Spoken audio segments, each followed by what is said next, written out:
त्या देवाला मारण्यासाठी सर्व सेना घेऊन तो भरत चाललेला आहे. काही झालं तरी चालेल, उद्या भरताला आपल्या इथून पुढे जाऊ द्यायचं नाही. मरण पत्करायला तयार आहोत आपण. मेलो तरी चांगल्या कामात मरण येईल आपल्याला, पण आपल्या देवापर्यंत मात्र याला पोहोचू द्यायचं नाही. तेवढ्यामध्ये का म्हाताऱ्याला शिंक येते, आणि जशी शिंक येते त्याला तसं ते म्हातारा म्हणतं थांबा रे. बरं का शादेव बाबा, ते म्हणतं थांबा रे जरा, मला शिंक आली म्हणजे काही विनाकारण येणार नाही. आपण नाही का म्हणतो सत शिकलं, आता उलट झालं. आता सत शिकलं की म्हणते ओनली टेस्ट, शिंकलन खोकला आला की म्हणतात ओनली टेस्ट कोरोना.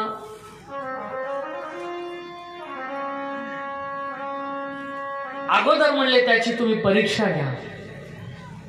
तो मारायला चालला हे तुम्ही कशावरून गृहीत धरताय? तो देवाच्या दर्शनाला चालला आहे असं का बरं नाही वाटत तुम्हाला? म्हणून तर अशी म्हण आहे, मोडक मुसळ उतरंडीला भारी. अनुभव असतो, अनुभव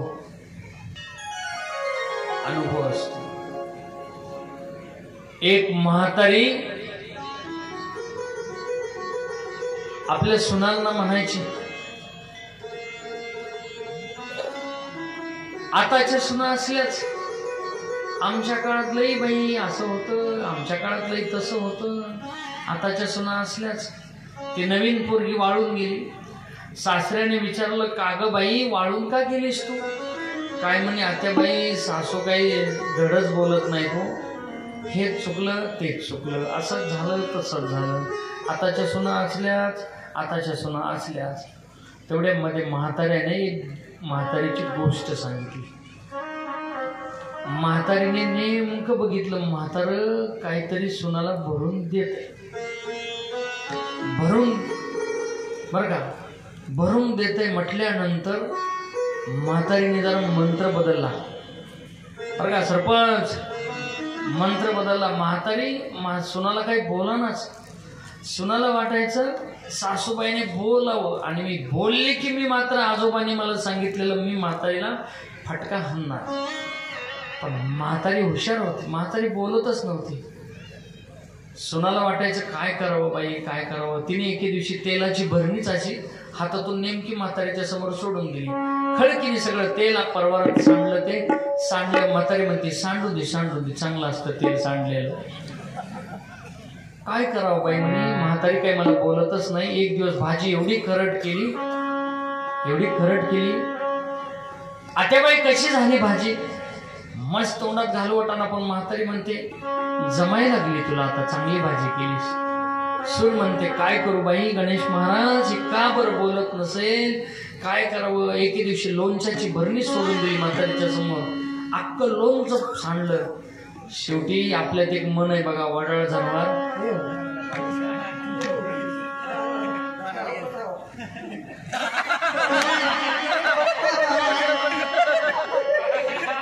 चला हवा येऊ द्या, चला हवा येऊ द्या.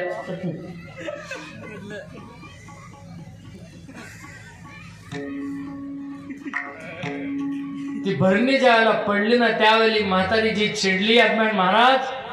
म्हातारी म्हणली हो मला माहित आहे, अरे काही जमत नाही तुम्हाला. आताच्या सुना असल्यास, आमच्या काळात बाई असं होतं का? आताच्या सुना असल्यास म्हणल्या बरोबर ती पोरगी त्या सुनबाईने म्हातारी म्हणली हो सासूबाई काय लावले हो. कारण म्हातारीने सांगून ठेवलं होतं ना गोपीचंद बाबा, काय लावलं हो. आताच्या सुना असल्या, आताच्या सुना असल्या.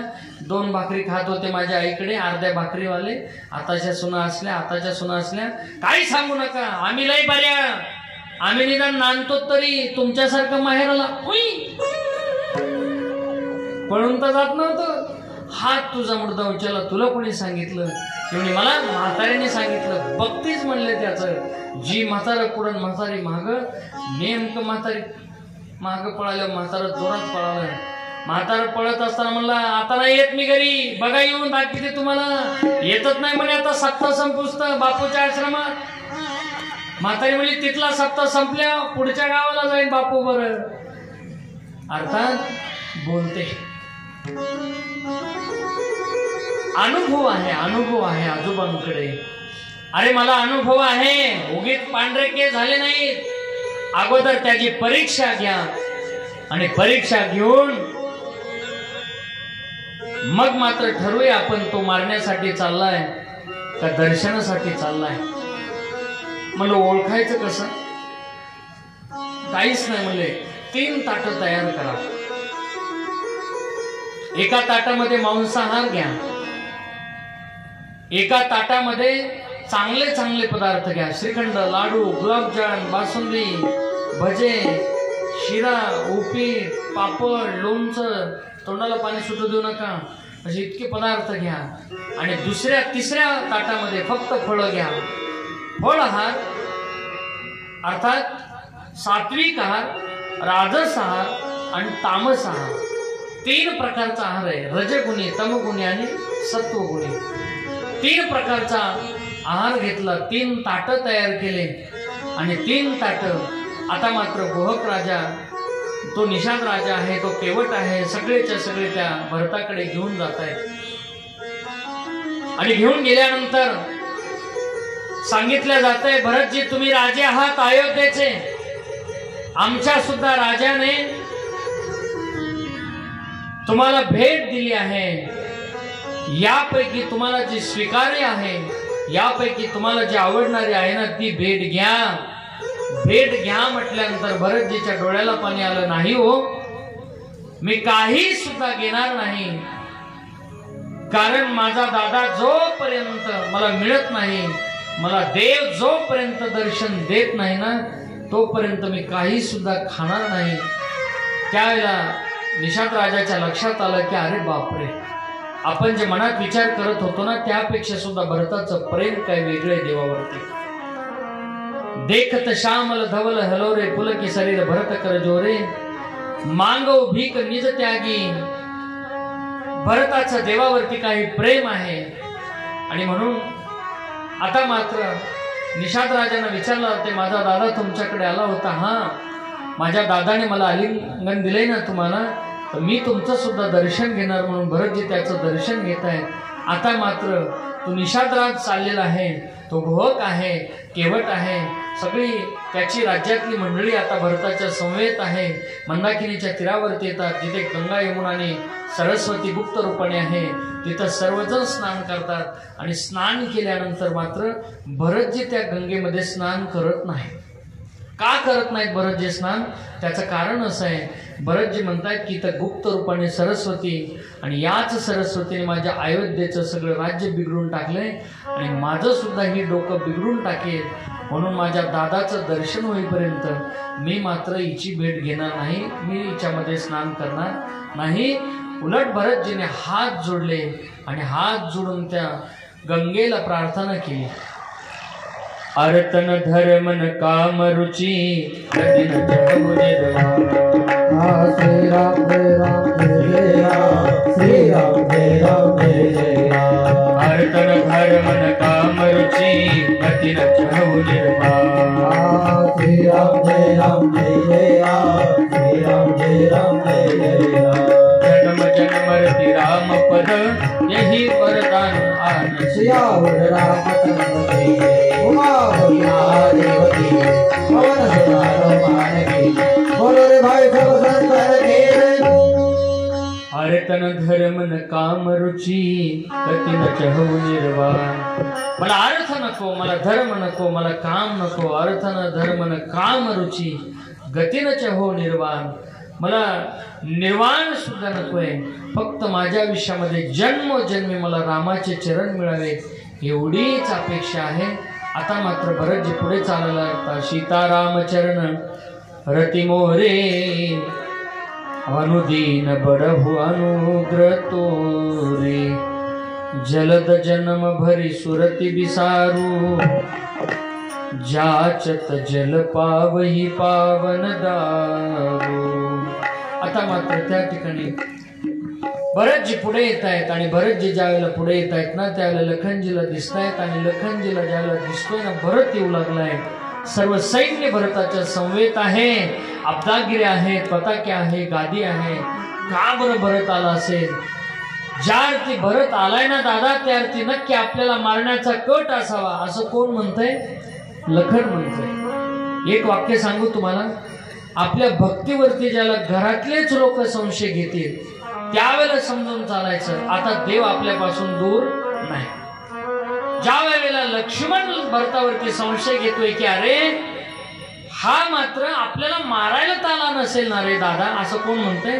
लखन म्हणतोय समजून चाला आता भरतापासून देव मात्र दूर राहिलेला नाही. आपल्या भक्तीमध्ये जरी कुणी निंदा करत असेल तरी सुद्धा आपण मात्र त्यांच्याकडे लक्ष देऊ नका. आपली भक्ती करतच राहा, आपल्याला पुण्य मिळाल्याशिवाय राहणार नाही. त्यावेळेला रामप्रभू म्हणतात, खरं सांगू का लखन, तुम तो भरत मोरे मत येहू धरे देह जन्म राम सने. माझं तुझ्यापेक्षा सुद्धा भरतावरती जास्त प्रेम आहे. कोणाला म्हणतंय? जो 14 वर्षासाठी सोबत आहे ना त्याला तो परमात्मा म्हणतोय की माझं तुझ्यापेक्षा सुद्धा भरतावरती जास्त प्रेम आहे. एखादा म्हणला असता अरे 14 वर्ष मी वनवासात आलोय आणि ज्याच्यामुळे तुला वनवास मिळाला ना तो मात्र तुला प्यारा आहे, म्हणजे मी पुढं सोबत येऊन काय उपयोग नाही का तुझ्या? याच्यासाठी रामायण आहे. इथे 14 वर्ष वनवासाला राम गेले तर भरताने नंदीग्रामाच्या ठिकाणी राहणं पसंत केलं. पण इथं जर ड्युटीच्या निमित्ताने राम नोकरीला असेल तर गावाकडचा भरत त्याचा उखांडा सुद्धा ठेवीत नाही, स्वतःच्या शेतात टाकून मोकळा. आज मात्र या ठिकाणी भरतजीची आणि रामप्रभूची भेट आहे. त्यावेळेला रामप्रभू धावत भरताकडे पळत जात आहे. धनुष्यबाण खाली पडतो, आपलं गळ्यामधलं उपर्ण खाली पडतंय. का उपर्ण पडतंय, का धनुष्य खाली पडतो, त्याचं कारण असं आहे, धनुष्यबाण असं म्हणतोय की ज्या अर्थी माझा मालक भेटायला चाललाय त्या अर्थी माझ्या मालकाचा हा नक्की जवळचा कुणीतरी असला पाहिजे. माझे मालक विनाकारण कोणाला भेटायला जाणार नाही आणि ज्या अर्थी ते भेटायला चाललेत ना त्या अर्थी नक्की माझ्या देवाचे कोणीतरी जवळची व्यक्ती असावी. म्हणून मी मात्र माझं तिथं काही काम नाही म्हणून धनुष्यबाण खाली पडतो. उपर्ण का खाली पडतं त्याचं कारण असं आहे, उपर्ण हे मायेचं प्रतीक आहे. माया म्हणते ही शुद्ध सात्विक भेट आहे, ही साधूची आणि परमात्म्याची भक्ताची आणि देवाची भेट आहे. तिथं आपला निभाव लागणार नाही म्हणून उपर्ण खाली पडतं मायावी. आता मात्र प्रभू भरताला आलिंगन देत आहे. भरता तू राजा आहेस.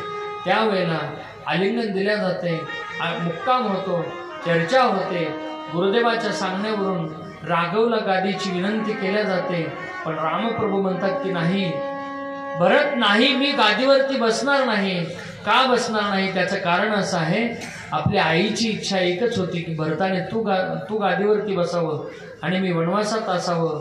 ही जर आपल्या कैकेयी मातेची इच्छा आहे तर तुला गादीवरती बसावं लागेल. कैकेयी कोपऱ्यामध्ये उभी आहे. रामप्रभू कैकेयीला भेटण्यासाठी जात आहेत. त्याला कैकेयी म्हणते, प्रभू राघव माझं दर्शन घेऊ नकोस, माझं दर्शन घेऊ नकोस राघव, मी पापिनी आहे, मी चांडाळणी आहे, माझ्यामुळेच तुला 14 वर्षाचा वनवास आहे, माझं दर्शन घेऊ नकोस तू राघव. त्यावेळेला रामप्रभू म्हणतात की नाही, तू जर नसशीस ना तर मला वाल्मिकींसारख्या महात्म्याचं दर्शन झालं नसतं. तू जर मला वनवासाला पाठवलं नसतंस ना, मला भरद्वाजांच्या आश्रममध्ये यायला मिळालं नसतं. तू जर मला आशीर्वाद दिला नसतास ना तर मला साधू संतांच्या भेटी झाल्या नसत्या. आणि म्हणून आता मात्र माझी एकच इच्छा आहे की मी असंच वनवासात असावं, कारण वनवासात आल्यामुळेच प्रभू रामचंद्र होत आहे. जर अयोध्येमध्ये राहिले असते तर फक्त रामचंद्र राहिले असते. पण रामप्रभू वनवासात का येतात, कारण सर्वांना आनंद द्यायचा, आनंद देण्यासाठी निघालेले प्रभू.